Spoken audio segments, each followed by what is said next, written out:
ଜୟ ଜଗନ୍ନାଥ ସାଙ୍ଗମାନେ। ମୁଁ ହେଉଛି ଯତୀନ, ଆଉ ଏକ ନୂଆ ବ୍ଲଗରେ ଆପଣଙ୍କୁ ସ୍ୱାଗତ ଜଣାଉଛି।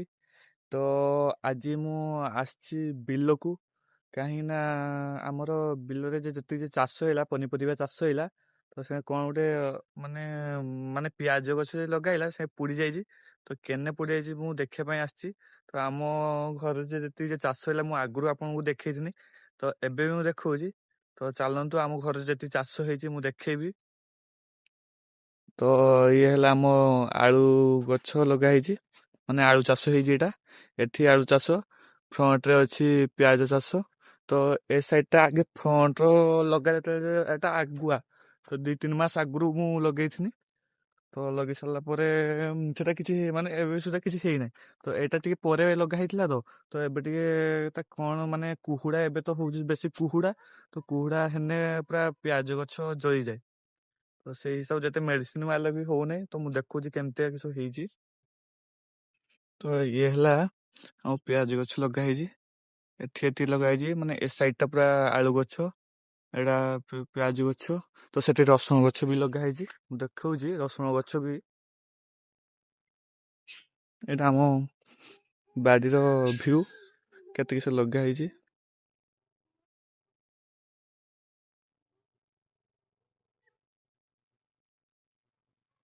ତ ଏଇଟା ହେଲା ଆମ ରସୁଣ ଗଛ ମାନେ ଏମିତି ସବୁ ଅଗ ପୋଡ଼ି ଯାଉଛି, ଦେଖିପାରୁଛନ୍ତି କେମିତି ସବୁ ପୋଡ଼ି ଯାଇଛି।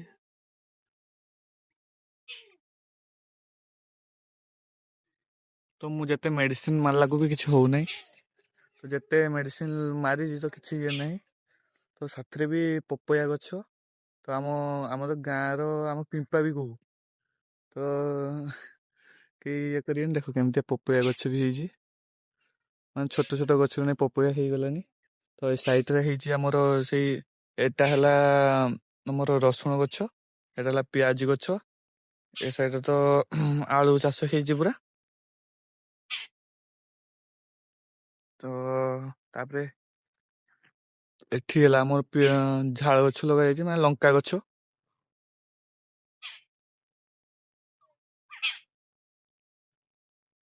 ମୁଁ ବହୁତ ଦିନ ବାଡ଼ିକି ଆସିନଥିଲି ତ ଏମିତି ବି ହେଇଛି। ଏଟା ହେଲା ଆମର, ଏଟା ବି ରସୁଣ ଗଛ। ରସୁଣ ଗଛ କେମିତି ମାନେ ଏମିତି ମାନେ ଅଗ ପୋଡ଼ି ଯାଉଛି। ତ ଲୋକ କୁହନ୍ତି ଯେ ଇଏ କୁହୁଡ଼ା ହେଲେ ଅଗ ପୋଡ଼ିଯାଏ। ତ କେନେ କିସ ମୁଁ ଜାଣିନି। ତ ମେଡିସିନ ନାହିଁ, 2 ଥର ନା 3 ଥର ମାରି ସାରିଲିନି। ତ ଗଛ ମିଳି ଚାଲି ଯାଉଛି। ଏଇଟା ହେଲା ଏଇ 2 ପାଟୁଳି ହେଲା ରସୁଣ ଗଛ, ସେଟା ଲଗା ହେଇଛି।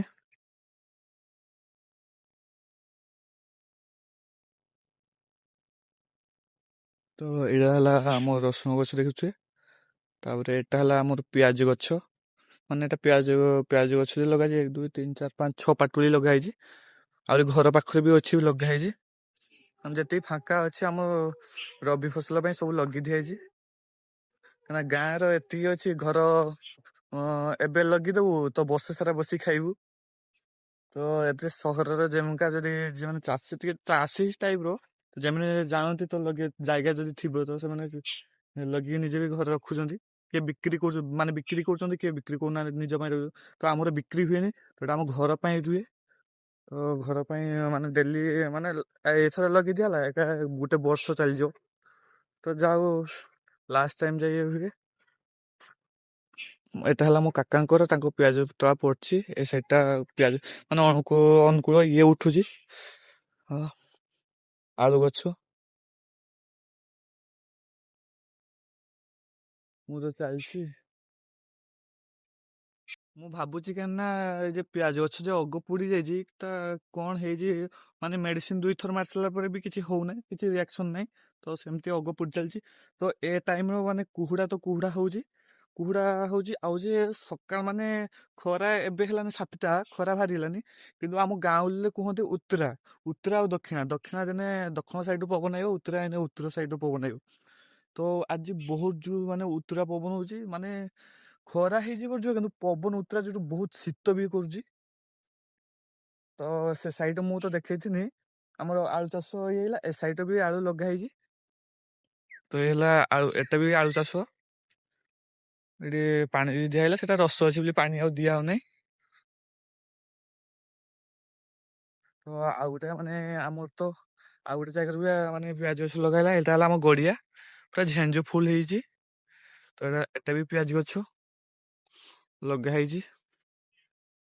ଏ ଲାଗେ ତାପରେ ଏସବୁ ୟା ପରେ ଏଟା ମାନେ ଆଳୁ ଗଛ ଉଠତେ ଉଠତେ ବାଦାମ ପଡ଼ିଯିବ। ତ ଚିନା ବାଦାମ ଆମର ତ ଆମ ବାଡ଼ିରେ ବି ନଙ୍ଗଳ ହେଇଲା। ମୁଁ ଆପଣଙ୍କୁ ଦେଖିଥିଲି ଫାଷ୍ଟ ଭିଡ଼ିଓ ଆପଣ ଯଦି ଦେଖିଥିବେ। ତ ଏଇଟା ହେଲା ଆମ ବାଡ଼ି।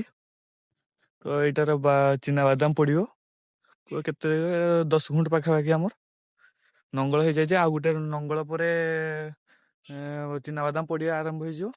ମାନେ ବାଦାମ ପଡ଼ିతే ତାପରେ ଏଟା ଆଉ କିଛି ମାସେ ପରେ, ହଁ ମାସେ ପରେ ଆଳୁ ଗଛ ମାନେ ଉପୁଡ଼ି ଦିଆହବ। ତାପରେ ଯେତିକି ଉପୁଡ଼ି ଦିଆହବ ତାପରେ ଆମର ଇଏ ଲଗା ହବ, ଚିନାବାଦାମ ଲଗେଇ ଦିଆହବ ଯାହା ଯୋଗୁରୁ। ତ ଆଜି ଯାହା ହଉ ପଛେ ସେ ଯାହା ହବ ଯେ ଆମ ସେ ପିଆଜ ବାଡ଼ିର ଆଉଥରେ ମୁଁ ଯାଇକି ମେଡ଼ିସିନ ଆଣିକି ପ୍ରାୟ ମାରିବା ପାଇଁ, ଏଇ 2 ଦିନ ଆଗରୁ ମୁଁ ମେଡ଼ିସିନ ମାରିଥିଲି। ତ ମେଡ଼ିସିନ ମାରିବା ପାଇଁ ହବ। ଦେଖିଲାକୁ ଭଲ ଲାଗୁନାହିଁ ଯେ ଚାଷ କରିଥିବୁ, ଚାଷ ହେଇସାରିଲା ପରେ ଯଦି ଗଛ ପୋଡ଼ି ଯାଉଛି ମାନେ ପରିଶ୍ରମ ଫଳ ବେକାର ହେଇଯିବ ଆମର। ତ ଯାହା ହଉ ପଛେ ଯଦି ଭିଡ଼ିଓ ଆପଣଙ୍କୁ ଭଲ ଲାଗେ ମୋର ଲାଇକ୍ କରିବେ, ସବସ୍କ୍ରାଇବ୍ କରିବେ, ସେୟାର ଟିକେ କରିବେ, କମେଣ୍ଟ କରିବେ। ଯଦି ଫେସବୁକ୍ ପେଜ୍ରେ ଦେଖୁଛନ୍ତି ତାହେଲେ ଫଲୋ ନିହାତି କରିବେ। ତ ଆଜି ଚାଲୁ ପୁଣି ଦେଖା ହବ ଆଉ ଗୋଟେ ନୂଆ ବ୍ଲଗ୍ରେ। ତ କ'ଣ ହେଉଛି ଚାଲନ୍ତୁ, ବାଏ, ଜୟ ଜଗନ୍ନାଥ।